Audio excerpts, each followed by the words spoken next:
¿Sabías que, por primera vez en la historia, miles de personas están eligiendo la cremación en lugar del entierro tradicional a la hora de la muerte, y según los expertos, esta tendencia continuará aumentando, llegando hasta el 70% de las personas prefiriendo la cremación al entierro tradicional en los próximos 10 años? Entonces, la cuestión es, ¿la cremación es algo que los cristianos deberían considerar? Hablemos sobre esto en este video. Ok, entonces, hay 4 preguntas que quiero hacer y responder en este video. La primera pregunta es, ¿qué exactamente es la cremación? La segunda pregunta es, ¿qué exactamente dice la Biblia sobre la cremación, si es que dice algo? La tercera pregunta es la que más me hacen, y es sobre el hecho de que, ¿la cremación de alguna manera afectará mi cuerpo resucitado y glorificado que Dios va a crear para mí en la época del arrebatamiento? Y finalmente, la cuarta pregunta es, ¿soy cristiano y estoy considerando la cremación? ¿Cuáles son algunas cosas que debo considerar mientras intento decidir si debo ser cremado o tener un entierro tradicional? Entonces, pregunta número 1, ¿qué exactamente es la cremación? Bueno, la cremación es el proceso por el cual el calor es aplicado al cadáver en temperaturas extremadamente altas dentro de una cámara de cremación, básicamente retornando el cuerpo a sus elementos básicos. La mayor parte del cuerpo, incluyendo el tejido blando, es vaporizada, dejando solo huesos. Esos huesos son quemados hasta convertirse en polvo seco o partículas de hueso llamadas cenizas. Ahora, la Biblia dice esto: por el sudor de tu rostro tendrás alimento para comer hasta que retornes al suelo, del cual fuiste hecho, pues fuiste hecho del polvo y al polvo retornarás. Entonces, el concepto aquí de la cremación es la idea de que Dios usó tierra o polvo para crear nuestros cuerpos. Y entonces, básicamente, cuando pasas por la cremación, estás esencialmente retornando tu cuerpo al estado original en el cual Dios lo usó para crear la humanidad. El viaje del cuerpo a través de las llamas hasta convertirse en cenizas es acompañado de cerca por estudios e investigaciones que buscan comprender no solo los aspectos físicos, sino también los impactos ambientales y sociales de esta elección. Según datos de la Asociación Crematoria Norteamericana, la tasa de cremación ha visto un aumento constante, reflejando cambios en las preferencias sociales, restricciones económicas y consideraciones ecológicas. Se estima que más del 50% de los estadounidenses ahora optan por la cremación, un número que solo tiende a crecer en las próximas décadas. Científicamente, la cremación se presenta como una alternativa más sostenible en comparación con el entierro tradicional. Investigaciones indican que los entierros convencionales ocupan vastas extensiones de tierra e involucran el uso de productos químicos para el embalsamamiento, ataúdes de madera y lápidas, que juntos tienen un impacto ambiental considerable. En contraparte, la cremación, a pesar de consumir energía y liberar emisiones de carbono, requiere menos espacio y recursos, alineándose con un creciente deseo por prácticas más ecológicas. Además de las consideraciones ambientales, la cremación refleja un cambio en las normas culturales y religiosas. Mientras algunas tradiciones ven en ella una forma de purificación y liberación, otras buscan en la Biblia y en los textos sagrados orientaciones sobre la práctica. Ok, entonces, pregunta número 2, ¿qué exactamente dice la Biblia, si es que dice algo sobre la cremación? Bueno, te puede interesar saber que en las más de 200 ocasiones en el Antiguo Testamento en que la muerte es discutida, en todas esas ocasiones el entierro tradicional es el lugar y el método normal por el cual un cuerpo es descartado. Pero en ningún lugar en la Biblia dice que este es el único camino o que este debería ser el único camino para que un cuerpo sea descartado. Ahora, existen varias referencias en la Biblia a cuerpos de personas siendo quemados, pero sin referencias directas a la cremación. Déjame darte algunos ejemplos de esto. Puedes recordar que Saúl y sus hijos fueron derrotados en batalla por los filisteos. Y entonces, cuando algunos de los israelitas encontraron sus cuerpos, dice lo siguiente: todos sus guerreros poderosos viajaron por la noche hasta Betán y sacaron los cuerpos de Saúl y sus hijos de la pared. Los trajeron a Jabs, donde quemaron los cuerpos.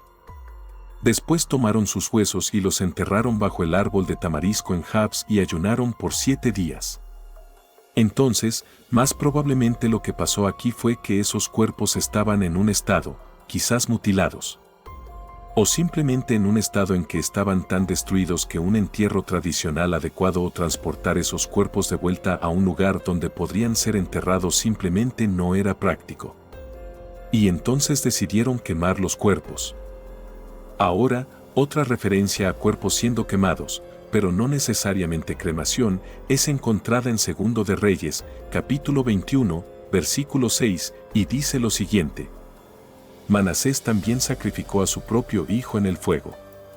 Practicó hechicería y adivinación y consultó médiums y psíquicos. Y entonces, finalmente, en Segundo de Reyes, capítulo 23, versículos del 6 al 20, dice lo siguiente: Entonces Josías se volteó y notó varios túmulos en el lado del cerro. Ordenó que los huesos fueran sacados y los quemó en el altar en Betel para profanar. Y luego, en el versículo 20 dice lo siguiente: ejecutó a los sacerdotes de los santuarios paganos en sus propios altares y quemó huesos humanos en los altares para profanarlos. Entonces, una vez más, estas son referencias a cuerpos siendo quemados, pero sin referencia directa o declaración al proceso o concepto de cremar o tener a alguien cremado en la hora de la muerte. En la narrativa de los eventos descritos en Segundo de Reyes, capítulo 23, versículos del 6 al 20, la acción del rey Josías refleja una época de intensas reformas religiosas en el reino de Judá. Este momento de la historia bíblica, lleno de simbolismo y significado, ilumina la complejidad de las prácticas funerarias y su papel dentro del contexto cultural y espiritual de la época. Josías, en su determinación de purificar el culto y restaurar la adhesión estricta a los preceptos de la Torá, emprendió una campaña vigorosa contra los lugares de culto pagano. El acto de quemar huesos humanos en los altares en Betel no era solo una demostración de desaprobación religiosa, sino un intento de erradicar cualquier vestigio de prácticas consideradas abominables. Este acto, aunque no relacionado directamente con la cremación como práctica funeraria elegida o como un ritual en sí, destaca la manipulación de los restos mortales en contextos religiosos y la poderosa simbología del fuego en la purificación y la profanación. Científicamente, la cremación involucra procesos que han sido estudiados tanto en términos de eficiencia como de impacto ambiental. Investigadores en el área de arqueología y antropología han explorado cómo diferentes culturas, a lo largo de la historia, han tratado a sus muertos y qué métodos de cremación fueron utilizados. Estos estudios revelan una variedad de prácticas, desde simples piras al aire libre hasta modernas instalaciones de cremación que minimizan la emisión de gases nocivos. Desde el punto de vista bíblico, la manipulación de huesos y restos mortales lleva profundas implicaciones espirituales. En Números, capítulo 19, versículo 11, se dice que quien toque a alguien que ha sido muerto y sepultado estará impuro por 7 días. Este versículo subraya la visión de la muerte como algo que impone una separación ritual, necesitando purificación. Sin embargo, la cremación como práctica de manejar a los muertos no es mencionada directamente en la Biblia, dejando espacio para interpretaciones y adaptaciones dentro de los principios cristianos. Interesantemente, la ciencia moderna ofrece una nueva perspectiva sobre la cremación, especialmente en relación con la conservación ambiental. Estudios ambientales comparativos entre entierros tradicionales y cremación destacan cómo esta última puede ser considerada una alternativa más sostenible, reduciendo la huella ecológica asociada al uso de tierras para cementerios y a la descomposición de cuerpos que libera metano, un potente gas de efecto invernadero. Por lo tanto, la narrativa alrededor de la cremación, entrelazada con reflexiones bíblicas e insights científicos, trasciende la simple disposición de restos mortales y toca en cuestiones fundamentales sobre pureza, memoria, identidad y continuidad espiritual. En el contexto contemporáneo, la elección entre entierro y cremación está influenciada por una matriz de factores, incluyendo creencias religiosas, consideraciones ambientales y deseos personales. Así, El diálogo entre fe y ciencia continúa moldeando las prácticas funerarias, reflejando tanto el respeto por la tradición como la adaptación a las demandas del mundo moderno.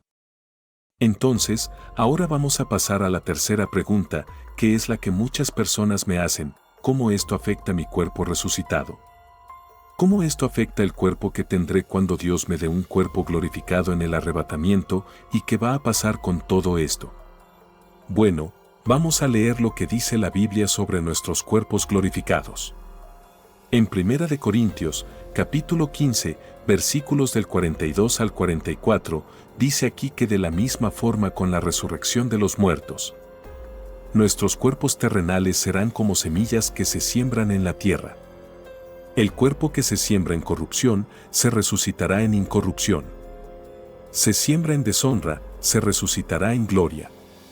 Se siembra en debilidad, se resucitará en poder. Se siembra un cuerpo natural, se resucitará un cuerpo espiritual.